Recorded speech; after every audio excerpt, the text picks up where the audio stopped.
Hi everyone, hope you're doing well from wherever you're watching this channel, depending on your time zone. Now, Ruto did some appointment of individuals into different offices, and this appointment has exposed how everything is failing under William Ruto's administration. When you put people with no lack of education and experience to serve in crucial positions, then you bring down an entire office and the country. So there was an appointment to Democratic Republic of Congo, Consul General, and the requirement for you to be appointed as an ambassador or a consul general, you need to have a degree and a minimum of 5 years of experience in customer-facing capacity. Those are the requirements. So David Githinji is a nominee to DRC as General Consul. And he was to meet the vetting committee. So he went to meet the Defense, Intelligence and Foreign Affairs Relation Committee for the vetting. And when he appeared before the committee, there was a question he was asked to define what is GDP. In his response, he said that GDP is current population. Now, this is the person who need to understand the fundamental economic knowledge which is so crucial for the representation of Kenyans' commercial interest in DRC. But just look at his answer. It explains the kind of a person Ruto has appointed to represent Kenya in DRC. Listen to him shortly. The current population and the escalation of the population in that country. So GDP generally is the population of a country. Fair enough. What was the next question? The question just about the balance of trade. The balance of trade. Balance of trade. Well, as far as I'm concerned, Chair, as far as the balance of trade is concerned, I'll basically remind me during your.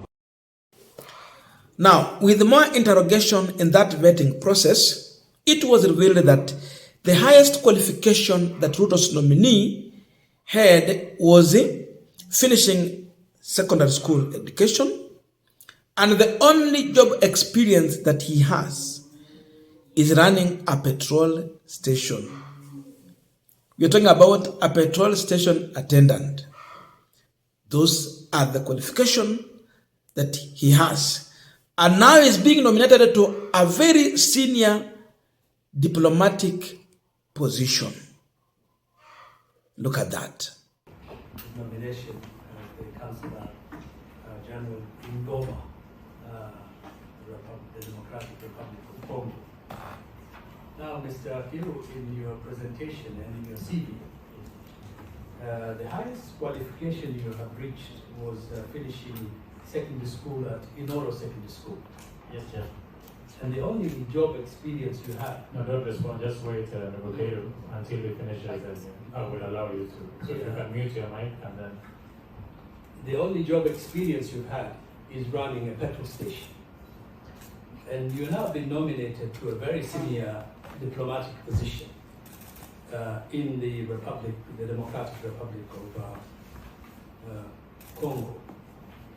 So one could simply say that you don't have the experience, the education, or the knowledge that will qualify you for this particular position. You are completely unqualified for this particular position.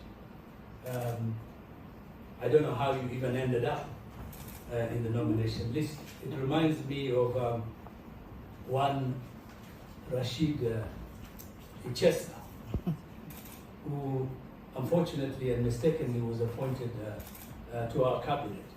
and you know the result of that particular case. So I don't know what you could say in on your part. How on earth would you be able to carry out this diplomatic responsibility, given your own limitation in terms of education and experience? Wouldn't it have been better if you thanked the appointing authorities and maybe requested them to give you a more suitable job where you could use your specialized experience in petrol station management? I'll pick from where Honorable Yusuf has left. In terms of your qualification, and I must say that your opening statement is even totally underwhelming. You did not do justice to yourself to actually introduce yourself to us. And there is a question, Chair, that you asked the nominee on his net worth, and you responded 19 million. Yes. So I'm looking at the discrepancies in your questionnaire. If you look at question 25, you have stated your net worth to be 13.5 million. But on record, you have put 19 million. That you will need to clarify. And secondly, you finished high school in 1999, which is 25 years ago. You got a grade of a D, plain. But 25 years later, you have not made an attempt to actually better your education. And you have been asked by Honorable Yusuf if you have furthered your education and said, yeah, you haven't done anything more. But in your CV, you have put that you have done a certificate. In your CV, that you have done a certificate in business management, and you have acquired a driving license, and then the KCSE. But in attachment, you have only attached your KCSE certificate and your living certificate. So, have you done this certificate? Where was it done? And where are the documents that support that education, if at all? And finally, so that I give my colleagues a chance to ask questions. One more question. If you are approved to go to Goma, where and to who will you present your credentials? That is one. Secondly, does DRC have a common border with Kenya? And finally, there have been issues of diplomatic relationship with DRC and Kenya, including the mission of ICRAF of the Kenya Defense Forces, the withdrawal that was very controversial. What would you do as a nominee or as our envoy there to actually better this relationship? Thank you. Now we are continuing this final discussion. Just a quick request. For those who are watching and you have not yet subscribed, please consider subscribing. To our returning subscribers, I must say thank you so much. And again, to all our viewers, please give the video a thumbs up. Thank you so much, and back to this discussion. Definitely, Ruto's nominee has proved that he do not have the experience, education, and knowledge to qualify him for the appointment as the Consul General in DRC to represent the government of Kenya and Kenyan people's interest in Democratic Republic of Congo. So sending such a person to Goma is a bizarre. It is a total mess. And the question is, how did he got to that appointment? Which criteria was Ruto using to nominate such individual to such crucial positions? Which criteria was that? This is pointing to a direction. We are seeing political rewards without considering qualifications, which end up messing the entire country. And this is how, in fact, this scenario explains the reason why Ruto has failed completely in every sector, every ministry. Ni mahali pachache sana penye wamefanya kazi vizuri, lakini ukiangalia mambo kuanzia kwa health, uenda sijui kwa it is a total mess simply because he did political appointments. Definitely, if you go deeper to understand how this happened, you will learn that there is a possibility such individuals, mainly in somehow or to some extent, they contributed money to help William Ruto during the campaign. Umesikia mtu anarun petrol station? So it is a political reward simply because maybe he contributed money. If not, he was on ground campaigning for William Samoei Ruto during the campaign. So you are organizing down there for William Ruto. You play a role here during his campaign. And therefore, he has to reward you for delivering votes. Yes, you can have political rewards, but you can also consider, if you are a good person, where does this person fit? Not just you wake up and you appoint who is advising Ruto really. But because Ruto is a man you can never advise, he's an advisor to himself. You don't listen to anyone else. This is how you end up failing. Because you can't know everything. You need people to advise you in some areas. Sababu huwezi kuwa umesomea kila kitu, unajua kila kitu. No. No matter how genius you are.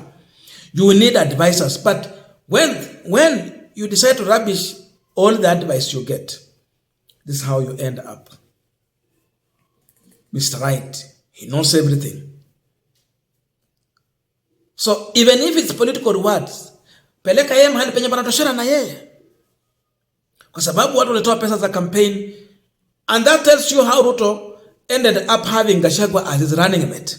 It was because he had money to offer for campaign, maybe. So not choosing someone who can really serve you as a deputy in your presence and in your absence. Yeye aliangalia kiwango cha pesa peke yake. Kesi zikawa watu wako nazo nyingi, mambo mengi tu. Is doing the same. This now reminds Kenyans, as the questionnaire puts it, about how Rashid Echesa got into the cabinet. Who proposed Rashid Echesa? William Samoei Ruto. So Uhuru, by that time, Uhuru did not have other option because he was under kind of capture. So that Ruto leta watu wako tuweke kwa nomination, wewe wangu ndio hawa, ni weza mtu anakuja na wake. But after some time, you know the mess that Echesa brought about in that Minister of Sports. There was no any other option but to fire him. So that's William Ruto. When you see everything failing in this country, this video explains why it is happening. So I don't know your views, but let us be in the comment section to continue with this discussion. Thank you so much and see you in our next video.